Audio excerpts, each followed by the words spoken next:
자, 법무부 장관님, 예. 박근혜 대통령이 왜 탄핵이 됐죠? 아시는 대로 말씀하세요.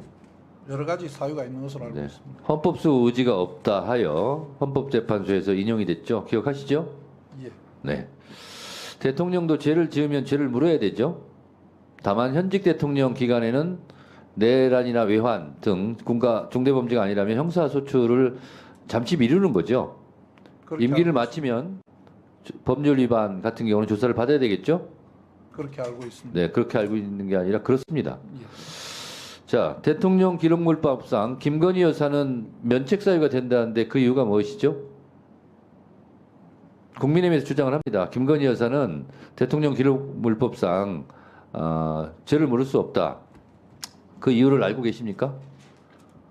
제가 지금 수사 중인 사건에 어떤 부분이 죄가 네. 되고 안 되고 하는 부분을 말씀드리기는 어렵습니다. 국민의힘의 주장은 대체적으로 공직자가 아니기 때문에 민간인 신분이기 때문에 그렇다고 주장을 하는 것 같습니다. 자, 그렇다면 대통령 영부인이 민간인이라서 죄를 물을 수 없다고 지금 주장을 했는데 민간인 신분인데 왜 검사들이 출장 뷔페 나가듯이 조사를 나가죠? 다른 민간인에도 이런 수사를 합니까? 민간인이지만 신분이 대통령 부인이라는 것 그런데 때문에 민간인이라면서요. 공직자가 아니라서. 대통령 부인이라는 것 때문에 경호 대통령 부인은 신분증 뺏기고 핸드폰 반납하고 수사를 해야 됩니까? 검사들이? 그 내용은 제가 알지 못합니다. 아니 제3의 장소에서 검사들이 핸드폰 반납하고 신분증 뺏기고 김건희 여사 조사하지 않았습니까? 그 내용은 제가 알지 못합니다. 그래서 이원석 검찰총장이 사과한 거 아닙니까?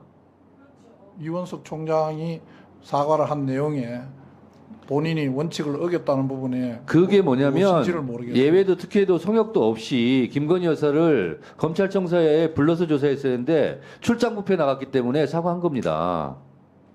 왜 사과했는지도 모르세요? 자, 그리고 김건희 여사 관련 부분에서요. 대통령은 지난해 11월에 디올 명품백을 받은 것을 인지했다고 합니다. 그런데 언론 보도에 따르면 윤석열 대통령은 그것을 신고하지 않았어요. 청탁금지법에 보면 배우자의 이런 뇌물성 선물에 대해서 인지했는데 신고하지 않으면 3년 이하의 징역 3천만 원 이하의 벌금에 처한다고 되어 있어요. 청탁금지법에. 근데 윤석열 대통령은 인지했는데 신고하지 않았어요. 그러면 윤석열 대통령도 3년 이하의 징역 3천만 원 이하의 벌금에 처한다. 란 법조항에 적용을 받아야 돼요. 어떻게 생각하십니까? 지금 수사 중에 있으니까 수사팀에서 판단할 것으로 알고 있습니다. 할 말 없으면 수사 중이죠. 그렇게 이야기했습니다. 그건 너무 하신 것 같습니다.